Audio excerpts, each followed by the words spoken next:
Boa noite! Segunda-feira, Núcleo de Estudos Espíritas e Jurídicos, Gesiel.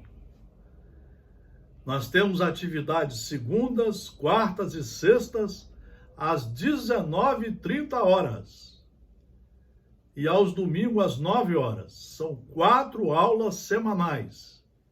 Não são palestras. Aqui não tem palestrante. Aqui nós tiramos aulas dos livros seguros. Hoje nós vamos analisar o livro A Gênese, que é o 5º livro da coletânea de 5 que formam a doutrina espírita. Hoje nós vamos fazer, nesta segunda-feira, uma reflexão. É bom de vez em quando a gente fazer uma reflexão. Eu dei aula há 38 anos, em várias faculdades, e de vez em quando a gente chegava na sala de aula e fazia uma reflexão sobre tudo aquilo que nós estávamos estudando. Era uma forma da gente raciocinar, pensar um pouco mais e, de repente, até nos corrigir. Porque, às vezes, você pensando, raciocinando, você vê que aquela mensagem é para você. Então você, às vezes, está precisando ouvir aquela reflexão. No livro A Gênese, nós temos aqui, no capítulo 17º do livro A Gênese, nós temos uma passagem muito interessante. Ele diz, Kardec colocou assim: que diria o Cristo se viesse hoje entre nós? Que diria o Cristo se viesse hoje entre nós? Se visse os que se dizem seus representantes a ambicionar as honras, as riquezas, o poder e o fausto dos príncipes do mundo, ao passo que ele, mais rei do que todos os reis da terra, fez a sua entrada em Jerusalém montado num jumento. Mas a reflexão é muito profunda. Que diria Jesus? É claro que Jesus nos acompanha todo dia, ele é o governador do planeta Terra, mas vale a pena uma reflexão dessa. Se visse os que se dizem seus representantes. Todo mundo que fala que tem uma religião, no fundo está representando Jesus Cristo. Se visse os que se dizem seus representantes a ambicionar as honras, as riquezas, o poder e o fausto dos príncipes do mundo. É isso que está acontecendo. No fundo, é aquela lição. O que está predominando entre nós é o egoísmo, é o orgulho, é a vaidade, é a metidez à besta, é o personalismo, é a falta de irmandade, de diálogo. Nós não somos e não nos tratamos como irmãos, porque o Evangelho do Senhor não é estudado, acreditado, compreendido e praticado. Então, a reflexão é muito profunda. Não teria o direito de dizer-lhes: que fizeste dos meus ensinos? Que fizestes dos meus ensinos? Vós que incensais o bezerro de ouro, que dais a maior parte das vossas preces aos ricos, reservando uma parte insignificante aos pobres, sem embargo de haver eu dito: os primeiros serão os últimos, e os últimos serão os primeiros no reino dos céus?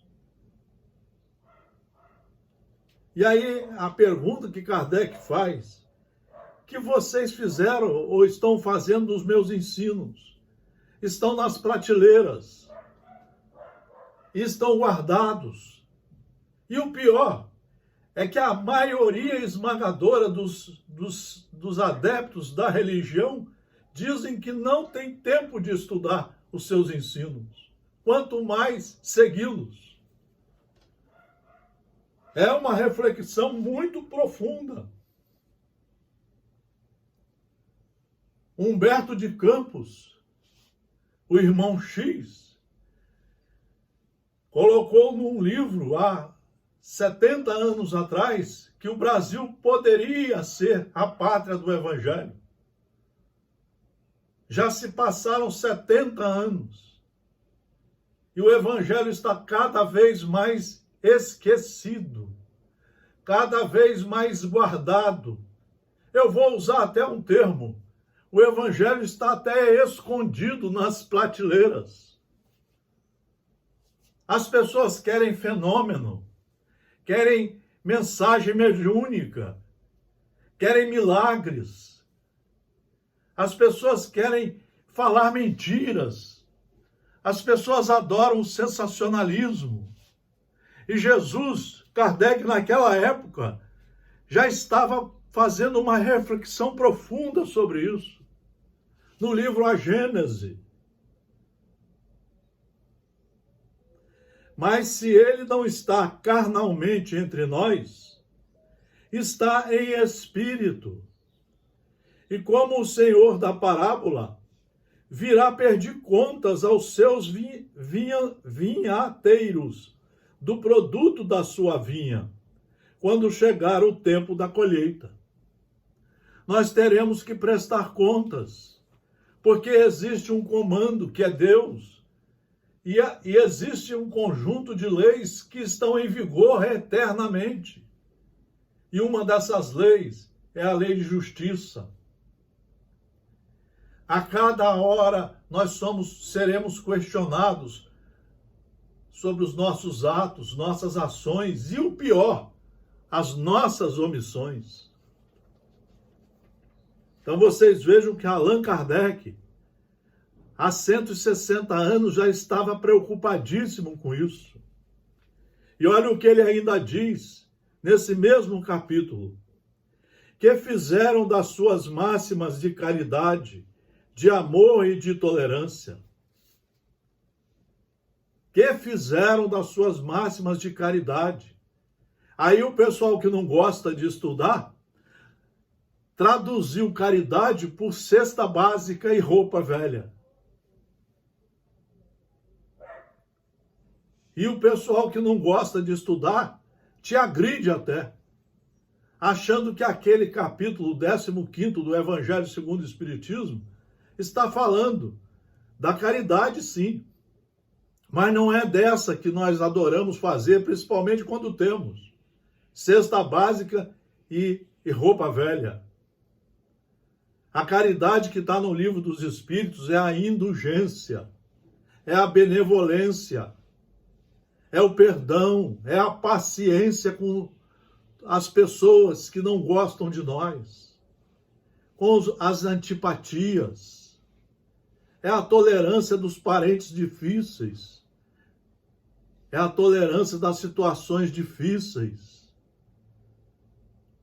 é não querer agredir as leis naturais, é caridade, é respeitar tudo e a todos, começando de dentro de nós, respeitando o nosso espírito, o nosso corpo, respeitando a missão que cada um tem na sua reencarnação, respeitando as pessoas com as quais temos que conviver aqui.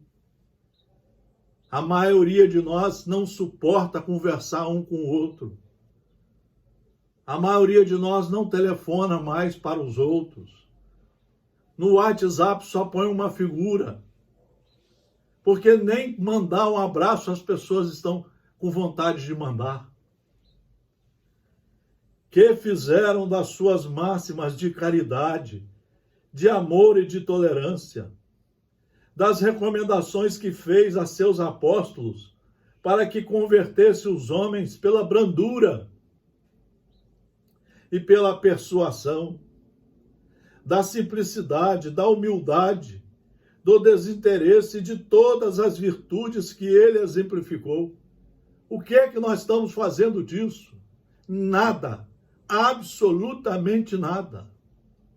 A sociedade está mostrando que nós estamos fazendo o contrário. Estamos sendo mais egoístas, mais isolados, mais encrenqueiros, mais briguentos, mais mal-humorados, emburrados. Ai de quem faça um comentário sobre os nossos trabalhos. Aí entra a raiva, o ódio. Você vê isso no rosto das pessoas ou na fala das pessoas.